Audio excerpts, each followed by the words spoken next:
नमस्कार दोस्तों, मेरा नाम है चिंटू तिवारी और आज हम इस वीडियो में बात करेंगे कि आईएएस कैसे बनते हैं।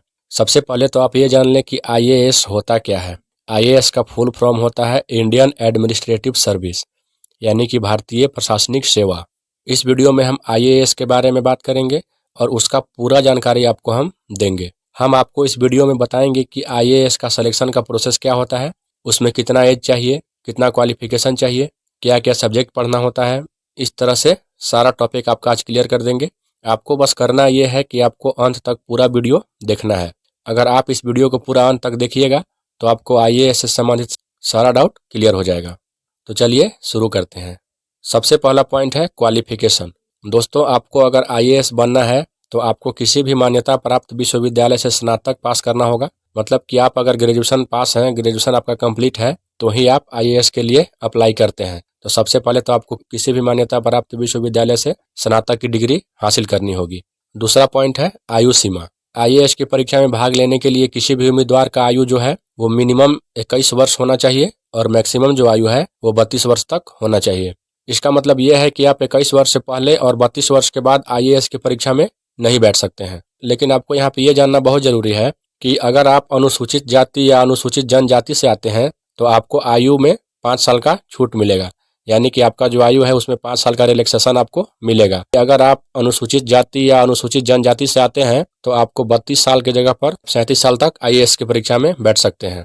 अगर आप यहाँ पे अनुसूचित जाति और अनुसूचित जनजाति का मतलब नहीं समझ पा रहे हैं तो इसका मतलब होता है, आपने एसटी एससी तो सुना ही होगा, उसी को बोलते हैं अनुसूचित जाति और अनुसूचित जनजाति, यानी कि एससी और एसटी। ये डाउट आपका क्लियर हो गया होगा। अगला और तीसरा पॉइंट है हाइट। बहुत सारे अभ्यर्थियों के मन में हाइट को लेकर बहुत सारा क्वेश्चन आता है कि मतलब आईएएस बनना है तो उसको कितना हाइट होना चाहिए। तो आप ये जान लीजिए कि आईएएस बनने के लिए जो हाइट जरूरी होता है, मतलब कि आईएएस अधिकारी बनने के लिए जो हाइट चाहिए वो पुरुषों के लिए कम से कम 1.65 सेंटीमीटर होना चाहिए। और यहाँ भी अगर आप एससी एसटी अनुसूचित जाति या अनुसूचित जनजाति से आते हैं तो आपको हाइट में पुरुषों के लिए 1.60 सेंटीमीटर ही चाहिए, और अगर महिला जो एससी एसटी की हैं उनको 1.45 हाइट चाहिए। जबकि आईएएस बनने के लिए जनरल कैटेगरी की जो महिलाएं हैं उनको 1.50 सेंटीमीटर हाइट होना आवश्यक है। अगर इतना आपका हाइट है तो आप आईएएस अधिकारी के लिए एलिजिबल हैं। चौथा पॉइंट है रनिंग। आप सबके मन में एक सवाल यह भी आता होगा कि आईएएस बनने के लिए कितना दौड़ना पड़ता है। तो मैं आप लोगों को यह बता देना चाहता हूं कि आईएएस बनने के लिए जो प्रोसेस होता है उसमें रनिंग शामिल नहीं है, यानी कि आईएएस बनने के लिए आपको रनिंग नहीं करना पड़ता है। दोस्तों, अगला पॉइंट बताने से पहले आप लोगों से रिक्वेस्ट है कि अगर आप लोग मेरे चैनल पे नए हैं तो प्लीज मेरे चैनल को सब्सक्राइब कर दीजिए और वीडियो को लाइक कर दीजिए, क्योंकि इस चैनल पे मैं इसी तरह से इन्फॉर्मेशन से रिलेटेड वीडियो लाते रहता हूं। तो आप लोग प्लीज मेरे चैनल को सब्सक्राइब कर लीजिए। पांचवा पॉइंट है सब्जेक्ट। आप सबके मन में एक सवाल ये भी आता होगा कि आईएएस बनने के लिए क्या पढ़ना पड़ता है। तो ये जान लीजिए कि आईएएस बनने के लिए आपको लॉ, अभियांत्रिकी, सामान्य अध्ययन,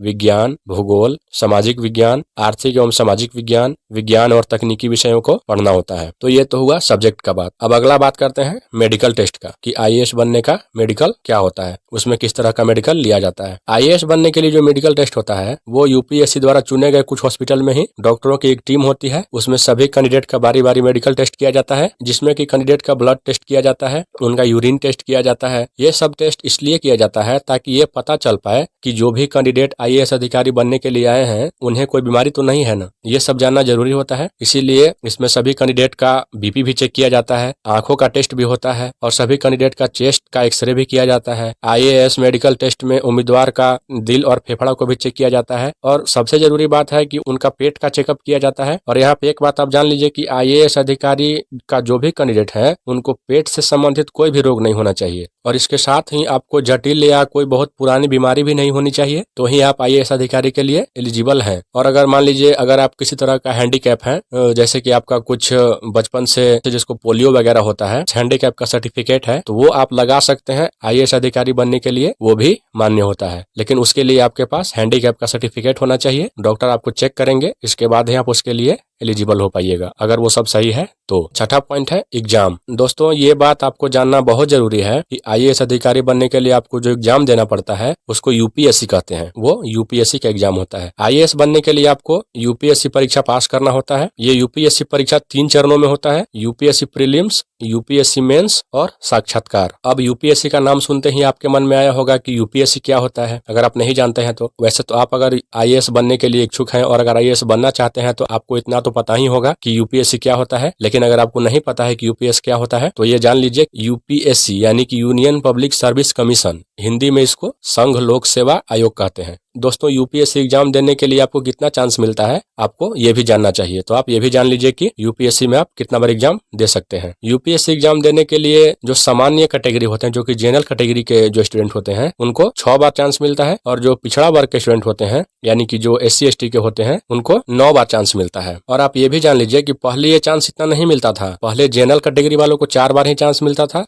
और पिछड़ा वर्ग वालों को 7 बार मौका मिलता था। लेकिन अब यह बढ़ा दिया गया है और यह 6 बार जनरल वालों को और 9 बार कर दिया गया है SC ST वालों को। तो ये बहुत ही अच्छा बात है। अगर आप IAS का तैयारी कर रहे हैं तो आपके लिए बहुत खुशी की बात है कि आपको ये चांस बढ़ा के मिल रहा है। दोस्तों, अगर आप अभी तक हमारे वीडियो में बने हुए हैं तो आपको IAS से संबंधित सारी जानकारी मिल गई होगी। दोस्तों, अगर आपको हमारा वीडियो पसंद आया तो हमारे चैनल को सब्सक्राइब कीजिए, हमारे वीडियो को लाइक कीजिए, अपने दोस्तों में शेयर कीजिए। मिलते हैं एक नए वीडियो में।